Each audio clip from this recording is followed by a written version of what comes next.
السلام عليكم ورحمة الله وبركاته. جيت لأعمل دولمة بهالخضرة اللي بتشهي القلب وانلدعت معي كمان. هلأ تعالوا رح فرجيكم كيف تنحشى وكيف تنحفر أصلا، لأنه هي غير حفر المحشي تبعنا وغير تكوين الحشوة وغير طريقة الترتيب بالطنجرة، كله بيختلف. anyway، من يوم اللي جينا على العراق ولادي صاروا يحبوا الدولمة أكتر ما يحبوا المحشي صراحة. هلا أنا بحبهم اثنيناتهم كتير بستظرفهم، بس الدولمة هي شي تاني. يعني أنا بحسها بين المحشي وبين اليالنج. أنا اندليت عليا من أهل أربيل، وعندي أصدقاء كمان مدينة الموصل ومدينة بغداد علموني على الخطوات بالتفصيل. الأشياء الأساسية اللي بدنا نحطها ببالنا إنه مثلا الفول تحت المحشي تحت الدولمة بيعطي نكهة بتجنن. من مكونات الحشوة الشبت، أنا بقول له الشبت، هون بيقولوا له شبنت بالعراقي. هي العشوة كتير كتير أساسية بالحشوة. طبعا الدولمة إلها نوعين، دولمة حمرا ودولمة بيضة، واثنيناتهم بينحشوا بالرز الطويل مثل ما شايفين. يعني اللي اكتشفته إنه ممكن الواحد يعمل محشي بالرز طويل وممكن يعمله بالرز قصير. هون أنا أكلتها بالرز الطويل وكتير كتير طلعت طيبة وظابطة.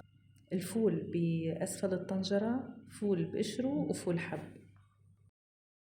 برتب الفول، وفي حال بدي احط ضلوع لحم، بدي احط عظم، بدي احط لحمة بعظمه، كتف، اي منطقة بالخروف اطيب شي الضلوع تحت الدولمة.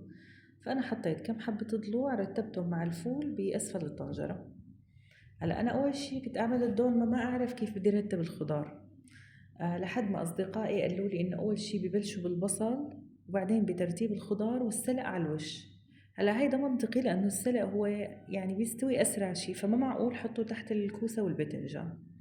عملت فنجان قهوتي وتعالوا حتى فرجيكم. الكوسة بقسمها من النص والباذنجان نفس الشي. نحنا بنحفرها من راسها. الكوسة والباذنجان هون رح ينقصوا بالنص ورح نحفرهم من النص للطرف. في حفارة، هي حفارة للدولمة، نفس شايفين هالسكين اللي عندي، بس الوشين الجهتين تبعها إلهم حرف سكين. فأنا هي السكين هي أقرب شي عندي لحفارة الدولمة. أنا بزماناتي اشتريتها وتعلمت عليها وهلأ راحت من عندي. هيك بتحفر بالضبط مثل هالسكين. بجوف قلب الباذنجانة وبعدين برقق برقق برقق لحتى تصير القشرة رقيقة. وديروا بالكم قلب الباذنجان والكوسة والبصل وكل الخضار اللي رح نحفرهم، القلب تبعهم لازم نخليه لحال على جنب، لأنه بدنا نحطه بالحشوة، يعني هذا ما بينرمى هون. الكوسة أنا ما بعرف أحفره بحفارة الدولمة صراحة لأنه بينكسر معي، فهون أنا بحفره بحفارتنا العادية. عرفتوا كيف؟ نفس الطريقة ونفس المبدأ، بس أنا عم بحفر الكوسة الوحدة بتطلع قطعتين، وهيك بنحطهم بقلب الطنجرة بهالطريقة. هلأ رح كمل كل الكمية بنفس الطريقة، بس قبل رح أعلمكن على البصل. طريقة البصل منقشرة. أنا ولادي بيطلبوا الدولمة مشان البصل، كتير بيطلع طيب كتير.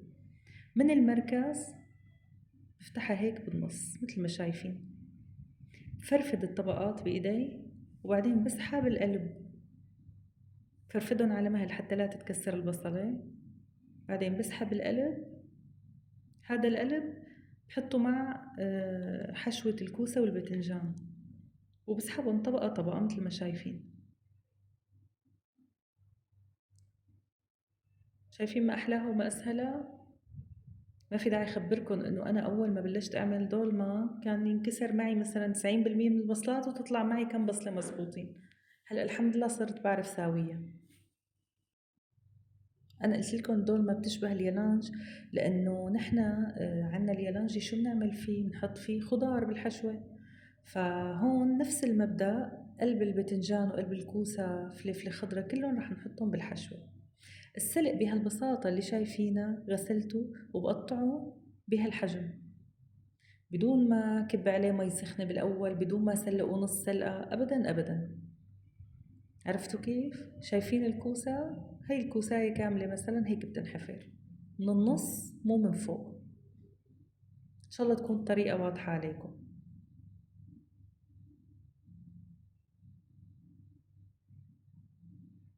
أحلى شي بالدولمة هالاحتفاظ بالقلب، وبعدين نعمل هالميكس هذا العجيب ونحطه بالحشوة. كتير شي رائع. هلأ رح كمل الكمية كلها وارجع لعندكم. شايفين الباذنجان والكوسة؟ بهالطريقة هيدي رح يقعدوا بالطنجرة. البندورة بنحفرها بنفرغ قلبها كمان ونحطه مع الحشوة. وكمان لازم اصلا نزيد طماطم، يعني اصلا لازم غير قلب البندورة ارجع افرم طماطم كمان. اللحمة تبع الدولمة بتجي ناعمة، بس ناعمة مفرومة بالسكين بالحجم اللي شفتوها، مو بالماكينة. يعني هي مفرومة على الإيد بالسكين مو بالماكينة. هلأ رح أبدأ أفرم الخضروات ناعمة كتير كتير كتير فوق اللحمة والرز. إذا الحشوة هي رز ولحمة مفرومة بالسكين بس ناعمة كتير صغيرة، وبدي أبدأ أفرم الخضار. بس قبل لازم أحط ملح وفلفل أسود على اللحمة. هي التوابل اللي بتنحط.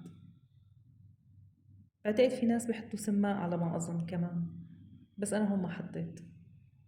إذا بنرجع لقلب الكوسة، قلب البندورة، قلب البصل، كله رح أفرمه. حتى قلب الباذنجان بفرمه ناعم كتير وبنزله بالحشوة.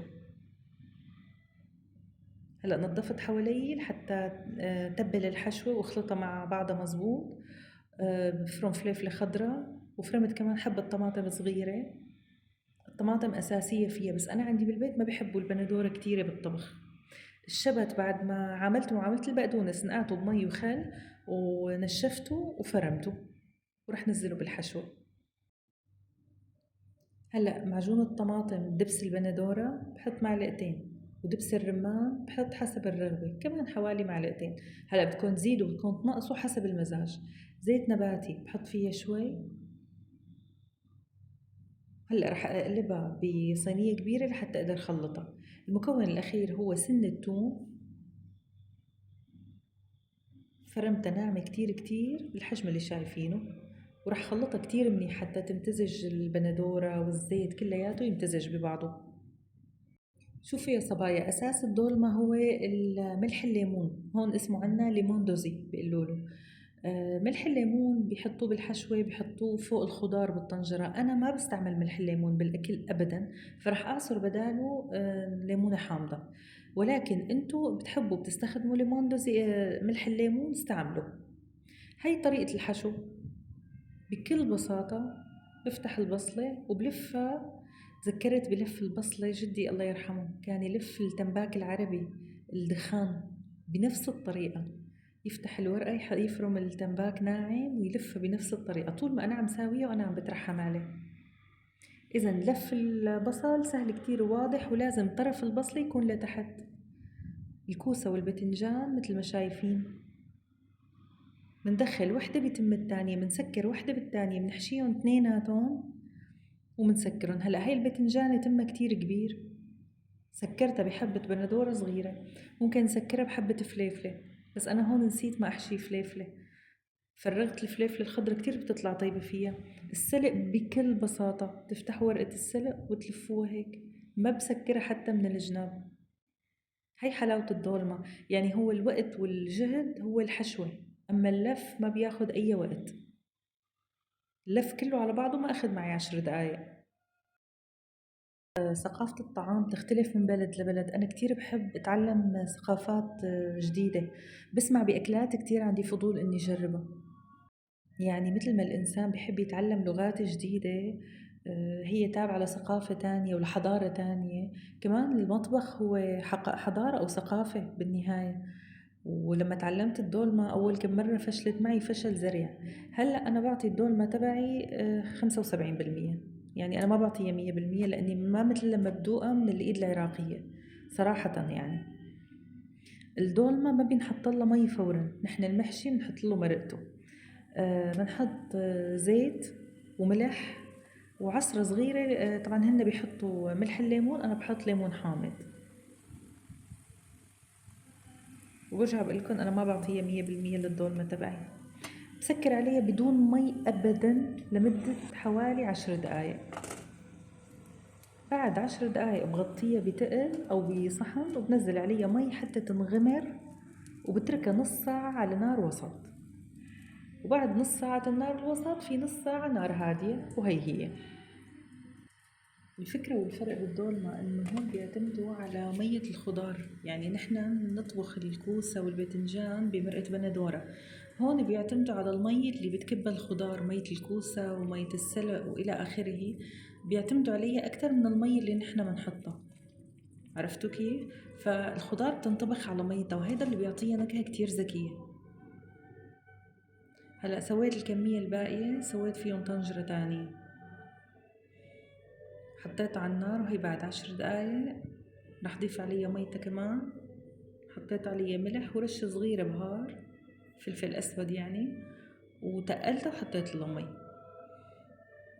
اللي صار معي إنه الطنجرة الأولانية اللي سويتها إجاني ضيوف أهلا وسهلا، فالتهيت عنها دقيقتين وانلدعت شوي من تحت، بس هلأ أنا طفيت عليها قبل ما أعصر لحامض. هي الدولمة بدها عصر حامض بعد ما نخلصها، فتحتها لجربها تبارك الرحمن طلعت تشهي القلب. حشوة الدولمة عادة بتكون أغمق من هي، بس أنا عندي أهل البيت ما بيحبوا البندورة كتير. جهزت صفرتي، قلت بسم الله الرحمن الرحيم، رح نسكب الدولمة. كمان طريقة سكب الدولمة غير طريقتنا نحن. للدولمة بدي استعمل صينية مسطحة لأقلب فيها الدولمة، ويكون تحت الدولمة في رغيف خبز. بيحطوا خبز مشروح بنقله نحن، بس أنا ما كان عندي، حطيت خبز عادي. قلبت الدولمة وتركتها على جنب. بينحط جنبها سلطة بيتقدم، هيك الثقافة هون، وبتلبق لها عن جد كتير طيبة.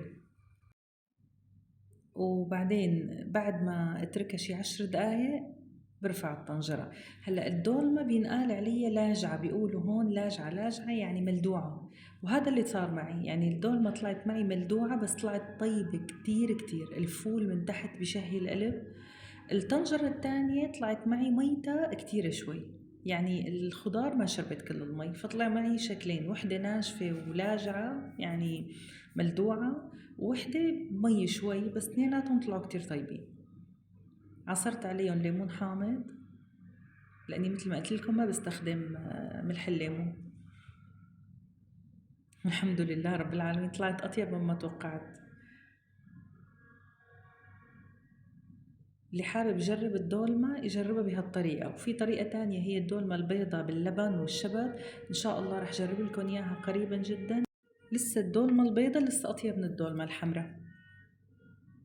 وشوفوا السلق كيف مستوي وبدون سلق مسبقا يعني. نرجع منقول ألف الحمد لله على النعم، والسلام عليكم ورحمة الله وبركاته.